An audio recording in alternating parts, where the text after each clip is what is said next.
துணை முதலமைச்சர் உதயநிதி ஸ்டாலின் சென்னையில் ஏசி மின்சார பேருந்து சேவையை தொடங்கி வைத்துள்ளார். கூடுதல் தகவலோடு இணைகிறார் செய்தியாளர் தாயுமானவன். வணக்கம். இது குறித்த விவரங்களை நீங்க பதிவு பண்ணலாம் தாயுமானவன்.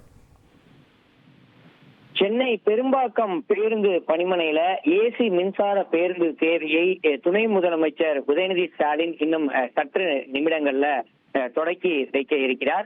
சென்னை வியாசர்பாடியை தொடர்ந்து இரண்டாவது கட்டமாக பெரும்பாக்கத்திலும் மின்சார பேருந்துகள் இன்றைய தினம் அறிமுகம் செய்யப்படுகிறது.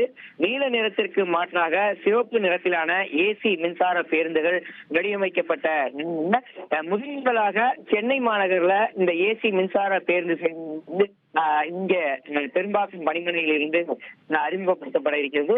தாழ்தள பேருந்துகள்ல இருக்கக்கூடிய சிசிடிவி கேமராக்கள், ஜிபிஎஸ் வசதி, தானியங்கி கதவுகள், மாற்றுத்திறனாளிகள் ஏறுவதற்கு இந்த வசதிகள், பேருந்தின் உயரத்தை குறைக்கக்கூடிய சகல வசதிகளும் இந்த ஏசி பேருந்துகள்ல இடம்பெற்றிருக்கிறது.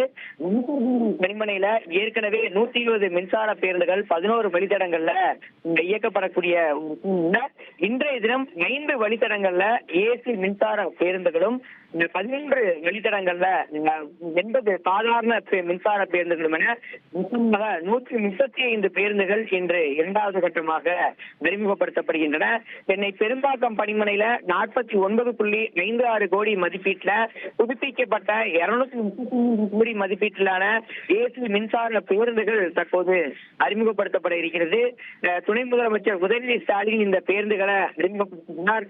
ஒரு முறை பேருந்தை சார்ஜ் செய்தால் 45 நிமிடங்கள் ஆகும் எனவும், சார்ஜ் செய்தால 200 கிலோமீட்டர் வரைக்கும் ஓட்ட முடியும் என்ற இருக்கிறது. சென்னை விமான நிலையம் சிறுசேரி இடையே 15 ஏசி பேருந்துகளும், கிளாம்பாக்கம் திருவான்மையூர், கிளாம்பாக்கம் சோழிங்கநல்லூர், தியாகராய நகர் திருப்போரூர், நாட்வே கேளம்பாக்கம் இடையே தலா 5 ஏசி பேருந்துகளும் இயக்கப்பட இருக்கின்றன. மேலும் கோயம்பேடு கேளம்பாக்கம் இடையே 20 பேருந்துகளும் என மொத்தம் 55 ஏசி மின்சார பேருந்துகள் என்பது இயக்கப்பட இருக்கிறது. சிவப்பு நிறத்திலான இந்த ஏசி மின்சார பேருந்துகள்ல பயணிப்பதற்கு 2000 ரூபாய்க்கு பாஸ் பெற்றிருந்தால் மாதத்திற்கு எத்தனை முறை வேண்டுமானாலும் பயணிக்க முடியும் என்ற தகவல் இருக்கிறது. இதை தவிர பயண சீட்டு அடிப்படையிலும் பயணம் மேற்கொள்ளலாம். குறைந்தபட்ச கட்டணமாக 15 ரூபாய் கட்டணம் என்பது இந்த பேருந்துகள்ல வசூலிக்கப்பட இருப்பதாக தகவல்கள் வெளியிடப்பட்டிருக்கிறது. தனியார் நிறுவனத்தின் சார்பில் ஓட்டுநர் மற்றும் நடத்துனர்கள் நியமிக்கப்பட்டு பராமரிப்பு உட்பட அனைத்துமே தனியார் நிறுவனம் சார்பில் மேற்கொள்ளப்பட இருக்கிறது.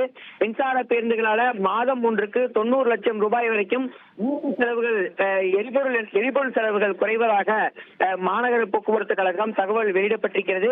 டீசல் பேருந்துகள் இயக்குவதை காட்டிலும் மின்சார பேருந்துகளை இயக்குவதால 90 லட்சம் வரைக்கும் சேமிப்பதாக மாநகர போக்குவரத்து கழகம் ஏற்கனவே தெரிவித்திருந்தது. தற்போது பெரும்பாக்கம் பணிமனையில துணை முதலமைச்சர் உதயநிதி ஸ்டாலின் அவர்கள் இத்தகைய ஏசி மின்சார பேருந்துகள் மற்றும் சாதாரண பேருந்துகளை மின்சார பேருந்துகளை அறிமுகம் செய்ய இருக்கிறார். குறிப்பாக 12 வழித்தடங்கள்ல இந்த பேருந்துகள் அனைத்தும் இயக்கப்பட இருப்பது குறிப்பிடத்தக்கது. இந்த நிகழ்ச்சியில போக்குவரத்துறை அமைச்சர் சிவசங்கர் உட்பட போக்குவரத்துறை அதிகாரிகள் பலரும் பங்கேற்றிருக்கிறார்கள். உங்களுடைய விவரங்களுக்கு நன்றி தாயுமானவன். இனி செல்லும் இடமெல்லாம் செய்தி. தந்தி டிவியின் வாட்ஸ்அப் சேனலை ஃபாலோ பண்ணினா செல்லருக்கும் இடமெல்லாம் செய்தி. இதோ QR கோட் இப்பவே ஸ்கேன் பண்ணுங்க, ஃபாலோ பண்ணுங்க.